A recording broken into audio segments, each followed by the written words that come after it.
GI, your government has abandoned you. They have ordered you to die, GI. Do not trust them. Defect, GI. It is a very good idea to leave a sinking ship. They lie to you, GI. You know you cannot win this war. Khe Sanh Combat Base, northwestern South Vietnam, January 20th, 1968, 11:47 p.m. A Marine sits alone in a fighting hole at the eastern perimeter. His rifle rests across his knees. Coils of concertina wire stretch in front of him, catching fragments of moonlight through low overcast. Beyond the wire, the jungle is completely still. No insects, no birds, nothing moving in the elephant grass. Just her voice on a transistor radio, coming out of Hanoi. Private First Class Danny Kowalski from Cleveland had been at Khe Sanh for 3 weeks. He had learned how to sleep in 20-minute stretches. He had learned to eat cold sea rations without tasting them. He had learned that the ring of hills surrounding the base, 881 South, 861, 558, were not geography. They were everything standing between the Marines and whatever was in the jungle beyond them. He had not learned to ignore her voice. She speaks his language. She says the name of the base. She says the number of Marines inside the wire. She says what the NVA divisions in those hills are doing right now, tonight, while the men at Khe Sanh sit in their holes and wait. Then she plays a song he knows from home, something real, something that belongs to a world that no longer feels like it exists. In 12 minutes, 122mm rockets will begin impacting Hill 861 to the northwest. In 14 minutes, the Marines on that hill will be fighting for their lives. And the only person who told the truth tonight was broadcasting from the other side of the wire. To understand Khe Sanh, you have to understand where it sat. The base occupied a plateau in the shadow of the Dong Tri Mountains, Quang Tri Province, the northernmost province of South Vietnam, less than 20 miles from the demilitarized zone and 6 miles from the Laotian border. The plateau rose to roughly 1,500 feet, frequently wrapped in fog and low cloud that could make a morning look like dusk. The hills surrounding it were not a natural advantage. They were a ring of high ground that, if controlled by an enemy with artillery, would make the base untenable. To the northwest, Hills 881 North and 881 South dominated the approaches. To the north-northwest, Hill 861 commanded the most direct route to the base's northern perimeter. To the east, Hill 558 anchored the ring. The Marines held outposts on all of them, not because the outposts were comfortable to hold, but because without them, the hills belonged to whoever put guns on top of them. Access by ground ran along a single road, Route 9, east toward the coast and the rest of her corps. By January 1968, Route 9 was in North Vietnamese hands. The base would survive on what aircraft could land under fire and what C-130s could throw out their cargo doors without stopping on the runway. The Marines had held Khe Sanh since late 1966, taking over from Special Forces, who had been in the valley since 1962. The stated mission was to interdict enemy infiltration routes from Laos and maintain a presence in western Laos Corps. Whether the base effectively accomplished either mission was debated at length in Saigon. For the men who lived there, the debate was academic. The base existed. They were in it. Their job was to hold it. Colonel David Lowndes had assumed command of the 26th Marine Regiment in August 1967. He was methodical, careful, not given to optimism that outran the evidence. By December, his reconnaissance teams were returning with a pattern that was unambiguous. North Vietnamese forces were moving into the surrounding hills in large numbers and staying, not passing through, establishing positions. On January 2nd, 1968, a Marine outpost at the western edge of the perimeter reported 6 unidentified figures moving outside the wire. When challenged, they did not respond. Marines opened fire and killed 5 of the 6. When the bodies were examined, they identified a North Vietnamese regimental commander, his operations officer, and his communications officer, senior leadership conducting their own close reconnaissance of the Marine positions. Officers at that level do not expose themselves like that without a very specific reason. That reason was General Vo Nguyen Giap. Giap had done this before. At Dien Bien Phu in 1954, he had surrounded a French garrison in a highland valley, positioned his artillery in the hills above it, and systematically destroyed it over 57 days. The French had not believed he could move artillery into those mountains. He moved it by hand. Now, in January 1968, his 304th and 325C NVA divisions, estimated between 20,000 and 40,000 soldiers, were in the hills around Khe Sanh. Giap's intent was, at minimum, to tie down a major American force at maximum cost. If conditions allowed, to break a Marine garrison the same way he had broken the French. General William Westmoreland saw the situation differently. Westmoreland, commanding all U.S. forces in Vietnam, believed Khe Sanh represented an opportunity. The NVA were committing major conventional forces to a fixed location where American firepower, B-52 arc light strikes, close air support, massed artillery, could destroy them. He ordered Khe Sanh held at any cost. In Washington, President Johnson had a scale model of the base built in the Situation Room and studied it each morning. Westmoreland was emphatic on television, in briefings, in every available forum. This was not going to be Dien Bien Phu. In Hanoi, a woman sat before a microphone. Trinh Thien Ngo had been a broadcaster for Radio Hanoi since the early 1960s. Her English was precise and measured, carefully constructed for an American ear, clear enough to carry through radio static, calm enough to project authority. The Americans called her Hanoi Hannah, though she was not the only woman who broadcast in this role. She mixed North Vietnamese military communiques with American popular music, rock, soul, jazz, the songs that belonged to the hometowns the Marines had left behind.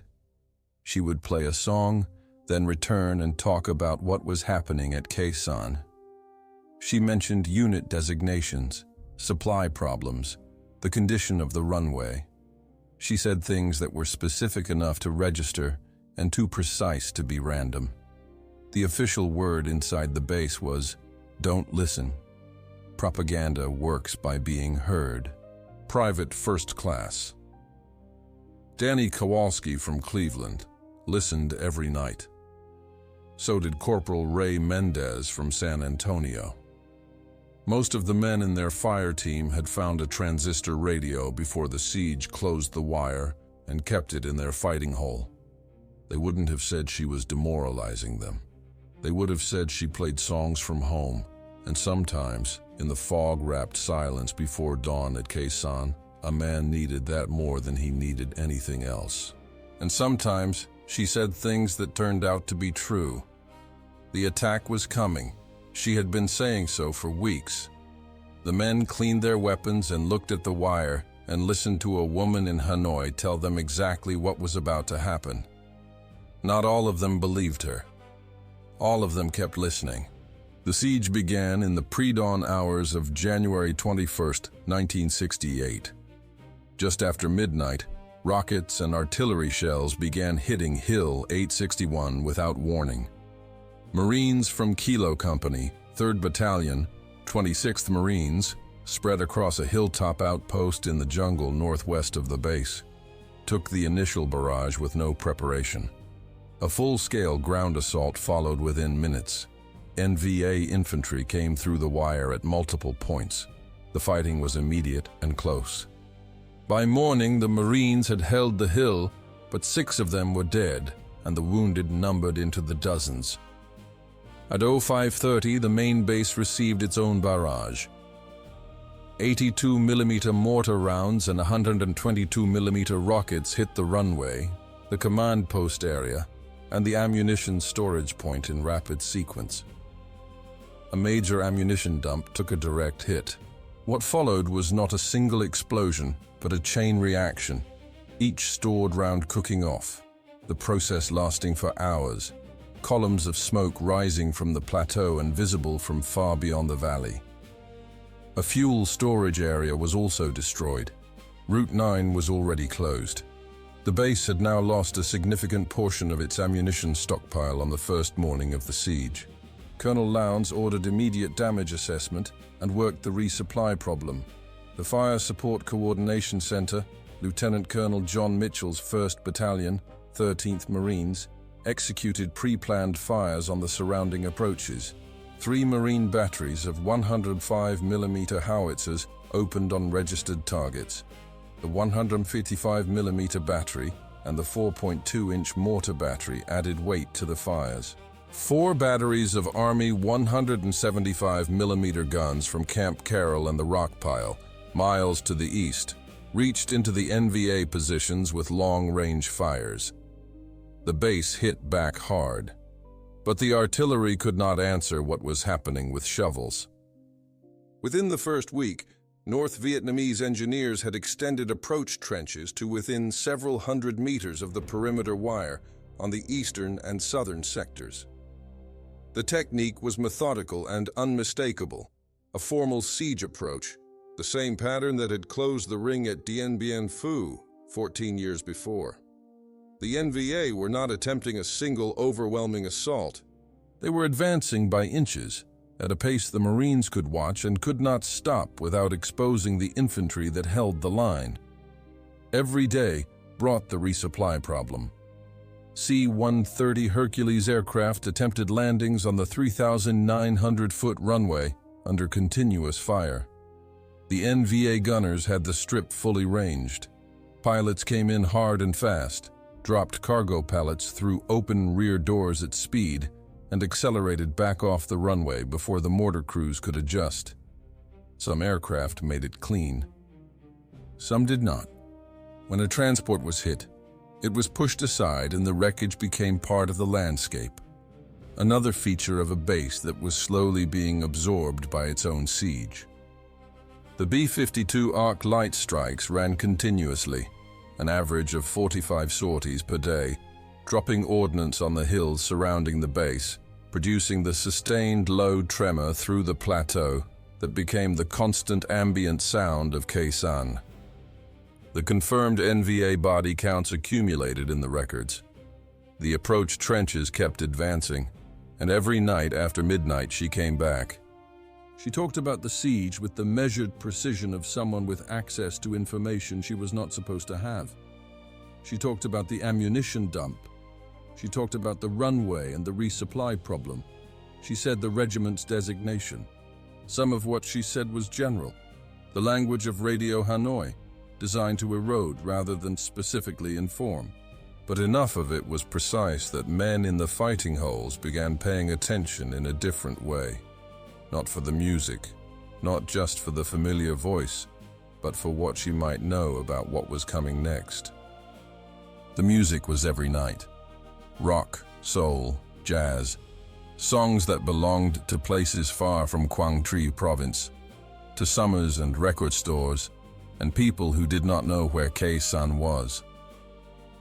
And then she came back and said the things she always said.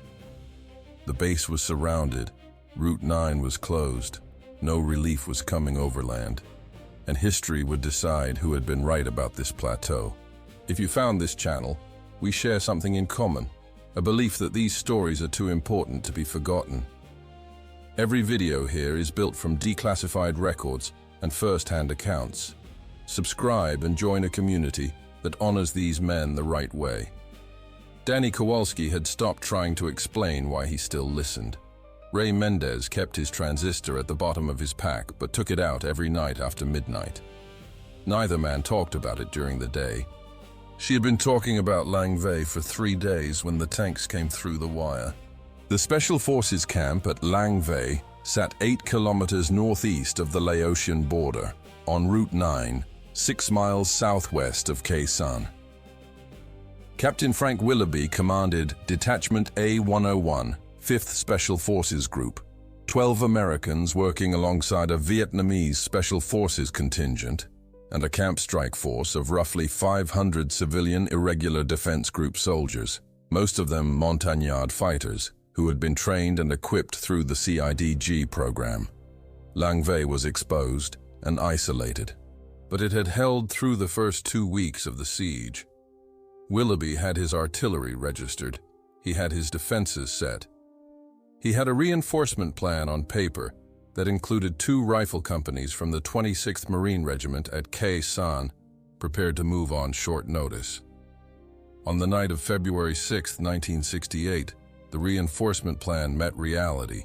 Just after midnight on February 7th, Sergeant Nicholas Fragos, Willoughby's 24-year-old assistant medical specialist, manning an observation post in a tower above the Tactical Operations Center, watched 5 Soviet-built PT-76 medium tanks emerge from the darkness below him. They were moving north up the Lang Troi Road, slow and deliberate, commanders perched in the cupolas. Behind them, infantry followed in the dust and exhaust. As the first tanks reached the barbed wire barrier, a trip flare ignited. For a second, both sides stared at each other. Then Fragos was on the radio. "We have tanks in our wire." Lieutenant Colonel Daniel Shungle, Company C commander from Da Nang, who had arrived at the camp the previous afternoon on a routine inspection visit, rushed to the tower, stared at an enemy tank with its main gun blasting away at Company 104 bunkers, and raced back down to coordinate the defense. Shungle organized hasty tank killer teams, armed with M72 Law rockets, light anti-tank weapons, portable, designed for individual soldier use. The teams fanned out through the camp in the dark and began engaging the tanks at close range. The Laws were largely ineffective. Rounds misfired. Rounds impacted on the track and hull without penetrating. The tanks kept moving. They rolled over bunkers. They fired point blank at the command post at ranges of less than 15 meters. The blast of one round knocked Shungle flat, fragmented his hip, and half buried one of his men under collapsed sandbags. Shungle got up. He armed himself with an M16 and grenades. He kept fighting. In the command bunker, Willoughby was on the radio to Khe Sanh. He requested infantry reinforcement twice. The 26th Marine Regiment denied both requests. The reasoning was specific, and it was not irrational. Sending a column down Route 9 toward Lang Vei in the dark meant sending men into ambush terrain, against NVA armor they could not see, on a road with no flanking support. A helicopter assault was ruled out. Darkness and the presence of PT-76 tanks on the ground made it impossible to execute. The request was denied. Lang Vei fought alone through the night. By the time rescue helicopters arrived the following afternoon, the battle was over. 10 American Special Forces soldiers were killed or missing. 11 more were wounded. Of the 500 CIDG fighters, more than 200 were killed or missing, and 75 were wounded. Almost all of the camp's weapons and equipment were destroyed. The survivors, including Willoughby, who had been knocked unconscious during the fighting and regained consciousness in time to lead his remaining men out through the wire on foot, were evacuated to Khe Sanh by 1730 on February 7th. Lang Vei was the first successful use of enemy armor anywhere in the Vietnam War.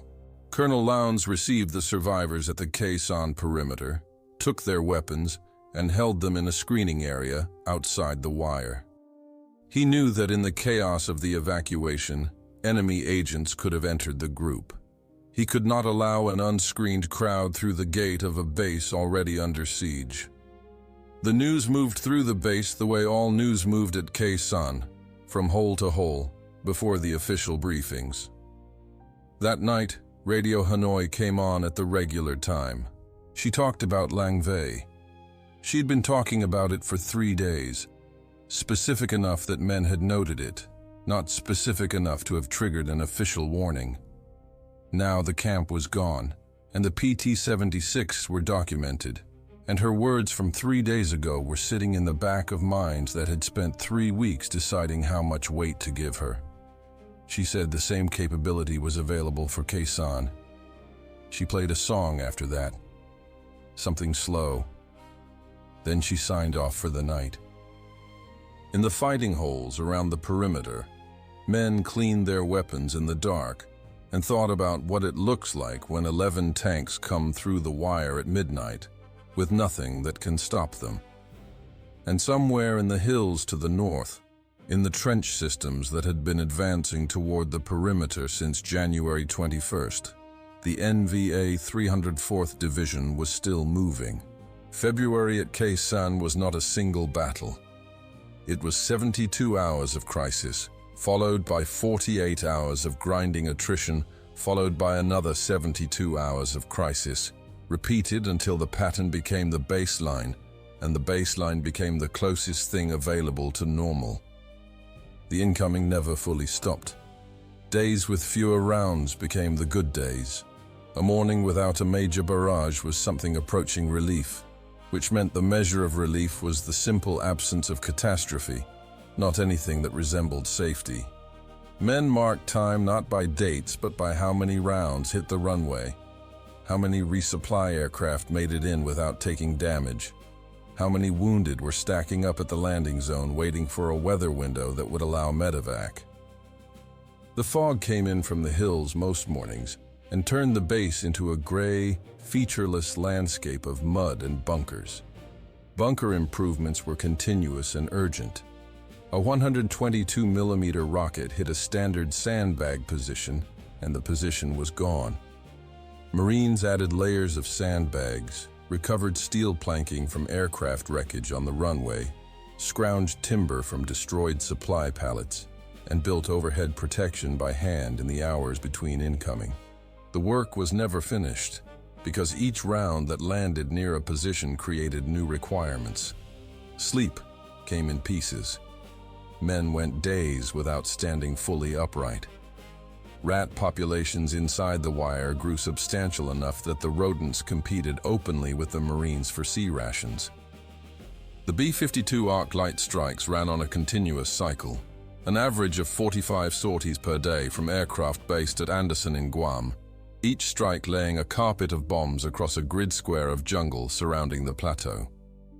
1,800 tons of ordnance a day. The strikes were felt before they were heard. A low, building tremor through the ground, then the sustained rolling thunder arriving seconds later. Confirmed NVA dead from arc light accumulated in the records. The approach trenches kept advancing. Dead men were replaced. Giap had the manpower to absorb losses that would have ended a smaller operation. And Radio Hanoi came on every night. What she said in February had a different character than January. More precise, more specific, as though she was tracking the siege with sources that had access to operational detail. She talked about the ammunition situation. She talked about the runway closures. She mentioned the Lang Vei survivors at the wire. Some nights, the fighting holes went quiet when her voice came on in a way they didn't go quiet at any other time. She played the music. There was a specific cruelty in it, a song from home, from a summer that felt like it belonged to someone else's life, and then back to the measured voice telling men what was happening to them with more clarity than their own command was providing. They understood what she was doing.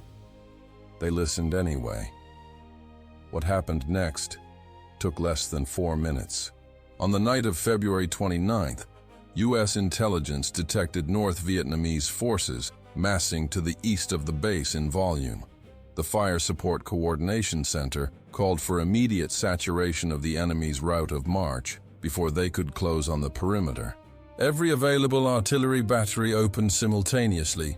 The Marine 105mm and 155mm batteries, the Army 175mm guns at Camp Carroll and the Rock Pile, 90mm tank guns, 106mm recoilless rifles in a coordinated artillery box, four-sided, each battery with a designated sector, a rolling barrage inside the box that moved from one end to the other like a piston within a cylinder, containing and destroying anything that entered it.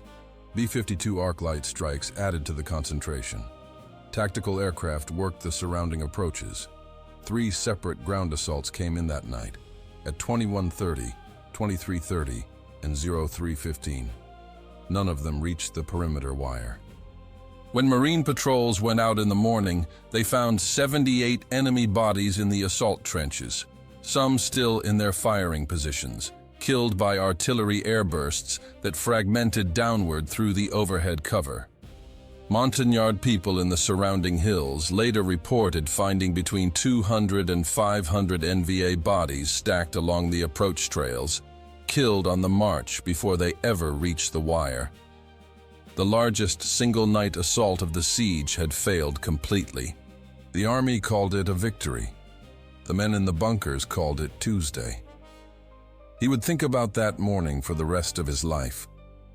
Danny Kowalski had been carrying a photograph in the top pocket of his utility jacket since he arrived at Khe Sanh, a picture of his mother's kitchen in Cleveland, taken in August 1967, sunlight through the window over the sink. He had not looked at it since February 7th. He told himself it was because the pocket was always wet. Beginning in mid-March, U.S. intelligence observed a change. NVA units were pulling back from positions around the base. Most of one division began withdrawing elements toward Laos. The pressure did not stop. Incoming continued. Limited ground probes continued. But the character of the siege had shifted. Giap was making a calculation. The B-52 strikes had cost him more than he had planned. The assaults had failed. The Marines were still inside the wire, but the wire they were inside was 77 days old, and the men who held it were carrying things that had no name yet, and would not have names for a very long time after. Operation Pegasus began on April 1st, 1968. The force assembled to relieve Khe Sanh was substantial and precisely planned. The 1st Cavalry Division, the Army's Airmobile Division, built around helicopters and the ability to project combat power faster than an enemy could respond, had been repositioned to the east of Khe Sanh in late March. Their mission was direct: break the siege from the outside, reopen Route 9, and physically reconnect the plateau to the rest of South Vietnam. The basic plan called for the 1st Marine Regiment to attack westward along Route 9 from Ca Lu, east of the base, while the 1st Cavalry Division air assaulted onto the high ground on both sides of the road and moved continuously west. South Vietnamese airborne forces provided combat power on the flanks. Inside Khe Sanh, Lowndes' 26th Marines would attack south to secure Hill 471, cutting off NVA withdrawal routes from that sector. The link-up was planned for the end of the 7th day. The fire support plan was extensive. 15 batteries of artillery, Marine and Army, 105mm howitzers, 175mm guns, 4.2-inch mortars, and 8-inch howitzers were positioned along the corridor of advance. The 1st Squadron, 9th Air Cavalry, had spent the preceding weeks conducting aerial reconnaissance along Route 9, destroying North Vietnamese anti-aircraft systems and identifying landing zones. Every landing zone was pre-registered with artillery. Every approach route had pre-planned fires ready to execute on call. On April 1st, the advance began. The 1st Cavalry moved fast, faster than the NVA had anticipated. By the time the column had advanced several miles west of Ca Lu, The North Vietnamese forces in the surrounding terrain were in a deteriorating position. The two divisions that had surrounded Khe Sanh for 70 days had been severely degraded by the B-52 strikes of the preceding weeks. The 325C NVA division had taken heavy losses. The 304th had already begun withdrawing elements into Laos. Giap had made a calculation. The siege had achieved what it was going to achieve, and the cost of continuing it against a relieving force had become unacceptable. On April 6th, elements of the 1st Cavalry and the Marines inside the base made physical contact southeast of the perimeter. On April 8, 1968, the siege of Khe Sanh was officially declared over. Route 9, closed since before January 21st, was open for the first time in 77 days. Inside the base, the announcement arrived the way announcements always arrived, through the chain of command, in official language. Victory, success, the enemy defeated. Westmoreland's headquarters released figures. An estimated 10,000 to 15,000 North Vietnamese killed in the battle area over 77 days. 158,981 rounds of American artillery had been fired. 96,000 tons of bombs had been dropped in the surrounding jungle, nearly twice the total tonnage the Army Air Corps had delivered across the entire Pacific Theater in 1942 and 1943. The Marines had held. Khe Sanh was not Dien Bien Phu. The language was specific, and it was broadcast from Saigon, and it appeared in newspapers and on television in the United States. What the language did not include was the decision that Lowndes and every officer at Khe Sanh had already been told was coming. The strategic situation had changed. The base had served its purpose. It would be demolished and abandoned. The men heard it at different times and from different sources. Some heard it from officers. Some heard it from each other. Some heard it the way everything got heard at Khe Sanh. In pieces, at night, one hole to the next. Ray Mendez heard it from his platoon commander on the morning of April 9th. He sat in his fighting hole for a while after the briefing. He looked at the wire. He looked at the hills beyond the wire, 8 and 81 south, 861, the same hills that had been watching the base since January 20th. He thought about the 274 names. He thought about the 2,541 wounded, the official count, which everyone who had been there knew was conservative. He thought about a voice on a transistor radio. She had been right about Lang Vei. She had been right about the attacks. She had said history would decide who was right about Khe Sanh. The base, she said, would not matter, was being abandoned. The numbers were documented and entered into the official record. 274 Marines killed during the 77-day siege. 2,541 wounded. 158,981 artillery rounds fired. 96,000 tons of bombs dropped in the surrounding jungle. An estimated 10,000 to 15,000 North Vietnamese dead. The numbers were precise, and they told a specific kind of truth. They told the scope of the battle. They told the cost in aggregate, rounds expended, sorties flown, bodies confirmed. What they did not tell you was what each of those 274 Marines was carrying when they arrived at Khe Sanh, what they left behind, what they were planning to do when the war was over, what their families were going to read in a telegram that would arrive on a day that was otherwise unremarkable. The numbers did not tell you about the 2,541 wounded, the ones who came home with damage that was documented and damage that wasn't, the ones who were handed a form, given a bus or a plane, and returned to a country that had already been through the Tet Offensive, already been through the assassinations, already moved on to the next crisis in a year that seemed to have no end. Colonel David Lowndes was awarded the Navy Cross for the defense of Khe Sanh. The citation acknowledged the extraordinary challenge of holding a besieged base against 2 NVA divisions with a single reinforced regiment. It was deserved. The defense had been, by every technical and tactical measure, a success.